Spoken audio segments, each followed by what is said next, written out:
నాలో మస్టు తీసేయి, మలినం తీసేయి, మురికి తీసేయి, నన్ను పరిశుద్ధపరచు. నాలో ఉన్న లోకం అనే రసం అంతటిని పిండై నన్ను నీ శక్తితో నింప, నీ కొరకు వెలిగించు. యేసునామములో ఆమేన్, ఆమేన్.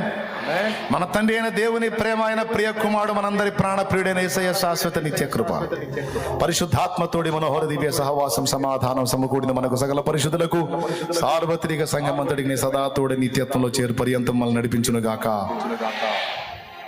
ప్రభు రక్తమునకే ప్రభా, ఇదిగో నీ బిడ్డలు నీ సన్నిధిలో ఉన్నారు. ఎవరెవరు ఏ శ్రమలో, బాధలో, శోధనలో, వ్యాధిలో, కష్టాల్లో, కన్నీళ్లలో ఉన్నారు, అవి ఎందుకు అనుమతించబడుతున్నాయో ఈరోజు స్పష్టంగా అందించావు.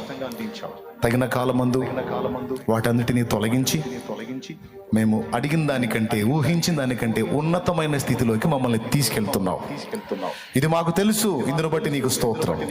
ఇది మా బిడ్డలో కూడా గ్రహింపగలిగించి, మా బిడ్డలను ధైర్యపరిచి, ప్రోత్సహించి, నీ కొరకు గొప్ప పాత్రలై వర్ధిల్లడానికి సహాయం వచ్చి, ఇక్కడున్న వాళ్ళు ఇంకా ఎవరు నమ్మి బాప్తిస్మం పొందలేదో, ఇంకా లోకానుసారుల ఈ పాపంలో బతుకుతున్నారో వారందరినీ దర్శించి, వారి మనోనేత్రాలు వెలిగించి, వారిని కూడా నీ రక్తములో కడిగి పరిశుద్ధపరిచి రక్షణానుభవం దయచే, వారిని కూడా సిద్ధపరిచి నీ రాకడకు మమ్మల్ందరినీ, నీ రెండవ రాకడకు మమ్మల్ని అందరినీ ఆయత్తపరచమని యేసునామములో వేడుచున్నాం తండ్రి.